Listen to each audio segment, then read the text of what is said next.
কে কে তোমরা মাছের এই তেল দিয়ে ভাত খেতে ভালোবাসো বলো? আজকে মাছের তেল দিয়ে একটু ভাত, গরম ভাত খাওয়া হবে।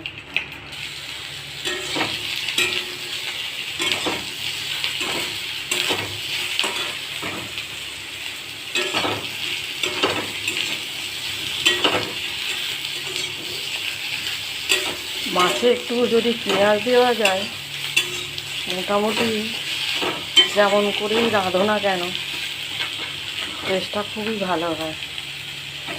আর এই বেগুন, আলু, পেঁয়াজ, একটু পাঁচফোড়ন দিয়ে মাছটা রান্না করছি।